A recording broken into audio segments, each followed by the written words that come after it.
yan, pastor. Gawa yan. Ang faith sa Bible, ito pala hindi nyo naunawaan talaga. No? John 6:28-29, basahin ko sa iyo na yung faith, gawa yan. Kaya, mali na yung faith, kasi nga, pag sinabi ng faith, gawa yan. Ito, kaya sabi mo, then said they, ibig sabihin they, yung mga audio, nagtanong kay Panginoon Kristo at to him, si Panginoon Kristo, what shall we do? Anong gagawin? Gawa ang tanong nga, what shall we do that we might work the works of God? Ang tanong nila, ano ang namin gagawin para magawa namin ang gawain ng Diyos? Ano ang sagot ni Panginoon Kristo? Jesus answered unto them, this is the work of God. Gawa ito ng Diyos. Ano yung gawa? That you believe on Him that He has sent. So, yung palang pagpapanampalataya is gawa yun. It's work of God. Pastor, yun ayan ang point ko sa iyo kaganina. Okay. Na, yun ang Dapat tinanong mo. Okay. Nakuha na kita. Okay, nakuha na kita. Dapat tinanong mo kanina yan. Para nagiba ka rin dyan.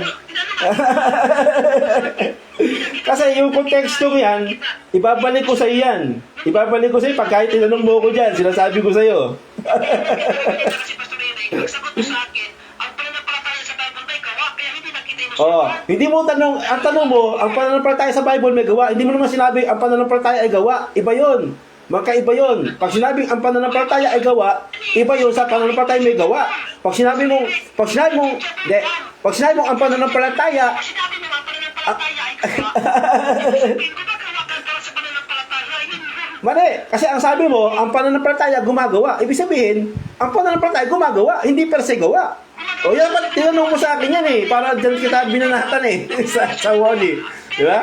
Dapat sinabi mo yan. Hindi ganito yan, Pastor. Ang pananampalataya na kung nagbabawa ng gawa, but the pananampalataya itself is work.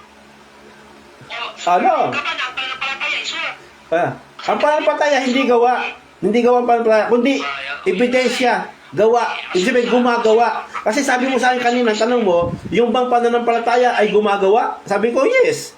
Pero hindi mo tinanong sa akin, yung bang pananampalataya, ay yung bang pananampalataya, maliligtas ka sa pamamagitan ng gawa, iba yon. Kaya doon ka nga nalito eh. Kaya tinuwid kita tinuwid kita sa konklusyon.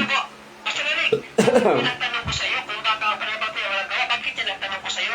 Kasi ang unang question ko sa iyo, yung salvation ba para sa iyo, ano yung salvation na ipinapangaral mo, yung salvation sa krus, o yung salvation na sa kaligtasan sa huling panahon? Nasagot mo sa akin first eh, kaya ginamit ko na questioning din yung pananampalataya, gumagawa ba para sa kaligtasan?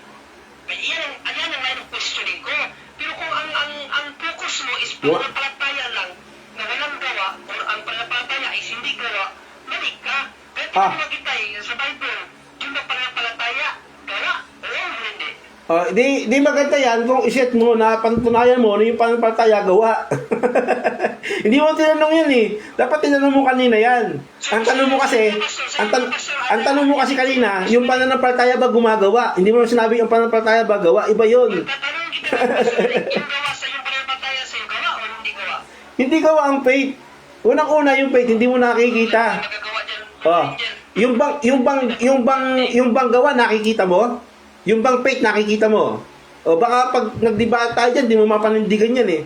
Kaya nga sabi ko sa'yo, kaya nga yung tanong mo kanina sa akin, nakikita, ibig sabihin ebidensya ng pananampalataya, hindi per se yung pananampalataya gawa. Dapat naunawaan mo yan. Nakikita sa gawa.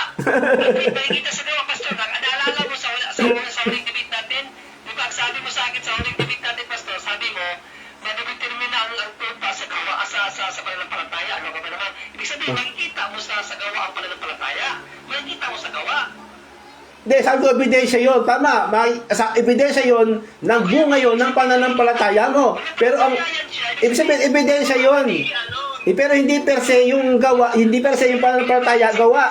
Kundi nagbubunga yung pananampalataya. Kasi ito, halimbawa, madadetermina namin na yung tao na yan is katoliko. Bakit? Yung pananampalataya niya, nakikita namin sa kanyang gawa. Sa paanong paraan? Nagsasign of the cross. Yan. So, nakikita namin sa gawa. Hindi siya alone, bro. Kasi ang yung... Wala talagang alone, bro. Wala talagang alone. Wala po kasi, nilagyan mo ng alone. Walang sa Biblia yan. Yung alone kasi ang pinaka-problema rito, Pastor. Yung aaral nyo na alone. Bakit mo nilalagyan ng alone? Sinabi mo rin, kailangan pa rin ng gawa. Hindi nga alone. Yan nga eh, mga kahit Yun ang nagiging problema nyo, sa totoo lang. Kung bakit alone, kasi nga, by faith to, true faith alone yan. Ibig sabihin, hindi mo sa gawa. wala nga. O, di ba hindi mo sa gawa? Kaya nga, ang tinutukoy ninyo, na sa pamamagitan ng gawa, iligtas na yun. Kaya ang topic dito, salvation through faith alone.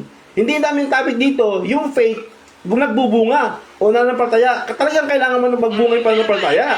Pero hindi yung salvation, hindi mo makukuha yung salvation sa pamamagitan ng gawa mo at wala kayong napatunayan yan na sa gawa nakukuha yung salvation. Sa faith talaga, sa pananampalataya. Pastor Eric, hindi ko kasi natanong sa iyo ito, Pastor Eric, sa debate natin, no? Paano nagiging justified ang tao? Sa gawa or hindi? Or, hindi, ganito na lang. Ayon sa Biblia, ang tao sa tao ba na-justified, sa gawa ba na-justified ang tao ay hindi sa pananampalataya lamang? Or ang tao na-justified hindi sa gawa at sa pananampalataya lamang? Alin sa dalawa?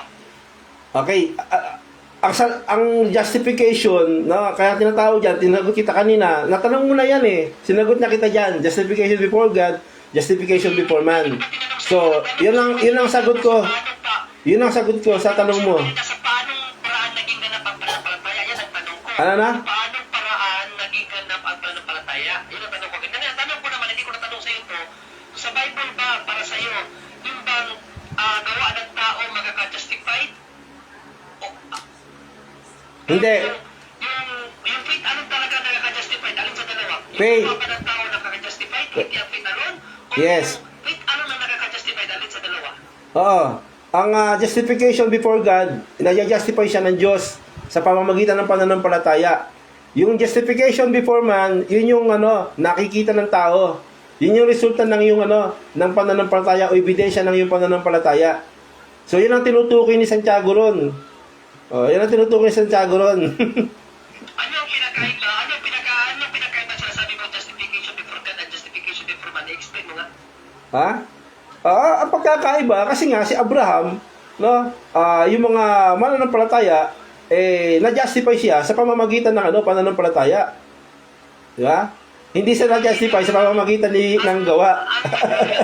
Ngayon, yung justification before man, yun yung Ang Diyos pa rin eh. Ang tanong ko sa iyo, sabi mo kasi justification before man, justification before God. Ang question ko, paano mo i-explain sa amin what is justification before man and justification before God? Kasi parang lumalabas kasi may bili yung justification before man eh. May Bible ang pinag-usapan natin dito, ang view natin dito ay sa God. Kaya walang bili dapat dito ang sa tao. Oo. Maliwanag naman ang sinabi ni Santiago doon pagka pinag-aralan ninyo eh. Maliwanag yung sinabi ni Santiago doon. Sabi ni Santiago ron, ipakita niyo ang aking ipakita niyo sa akin ang inyong pananampalataya na walang gawa at ipakikita ko sa inyo ang aking gawa sa pamamagitan ng pananampalataya. Di ba? Ibig sabihin, yung justification before man, nakikita ng tao. No? Yun yung justification. Pero yung faith mo, Diyos ang nakakakita nun. Pero yung faith mo, nagbubunga yun ng pananampalataya ng mabuting gawa. Pastor Eric, ito basahin natin ang James 2:24 sa King James Version, Biblia po ng mga Protestante. Sa James 2:24, Pastor Eric, o sa James 2:24, ito ating mababasa. No? You see, in how that by works a man is justified. Ano daw? By works, sa gawa daw na justified ang tao and not by faith only. Ibig sabihin, hindi talaga pwede yung pananampalataya lang. Dapat talaga may gawa. So sa ngayon ko dito, Pastor Eric, Kaya lang, hindi nyo naunawaan yung sinasabi ni Santiago. Hindi nyo naunawaan yung tinutukoy ni Santiago dyan. Justification before man, ibig sabihin, kaya nga tinanong niya eh. Kaya nga tayo mo na, sumasagot ako eh.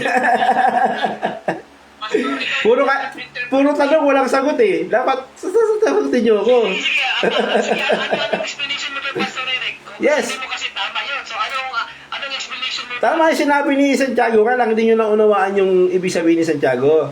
Kaya nga, tinukoy niya ro, sabi ni Santiago, patay ang pananampalataya kung walang gawa. Ibig sabihin, no? Ibig sabihin na sabi ni Santiago, ipakita niyo sa akin ang iyong pananampalataya na walang gawa kung bakit patay.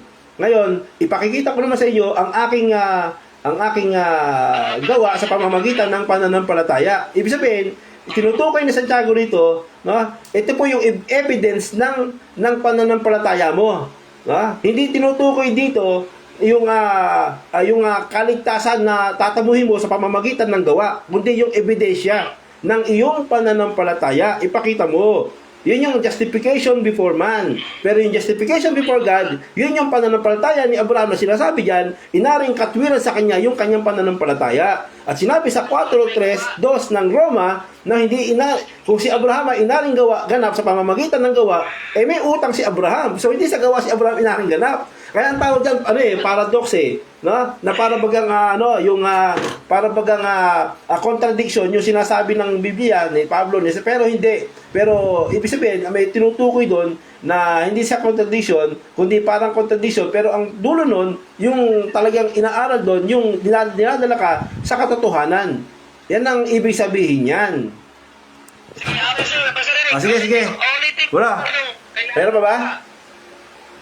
Mag-set kaya tayo, Brad, ng ganyang para may oras tayo kasi may gawa. Palagay mo, sa inyo, sa platform nyo, mag-set tayo ng ganyan. Yun talagang may oras tayo kasi anong oras na, set na lang tayo, set na lang tayo ng oras, bro. So, ang paniniwala mo, kailangan pa rin may gawa, tama?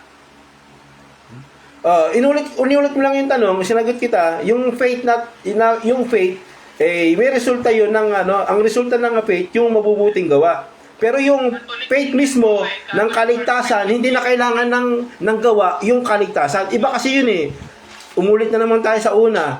Sabi ko, yung kaligtasan... Kasi wala na tayong oras. Sige. Ganito na lang Set na lang tayo. I-message na lang kita, ipapasok ka namin dito para yung kami magtatanong sa iyo lahat para hindi lang tayo lang. Sige, maganda yan. Yung para yung ibang kasamahan ko makapagtanong sa iyo, Pastor. Sige, maganda yan. Sige, message na lang kita, Pastor Eric. Okay. Sige, yun lang po, bro. Alas 11 na So, i-message na lang kita, Pastor, kung kailan. Okay po, bro. Okay, bro. Salamat Salamat sa pag-iimbita niyo dyan at nakakasagot tayo. Sige, Pastor Eric. Okay. Ganun sa Salamat po, Pastor. Okay, guys po. God bless. Guys po.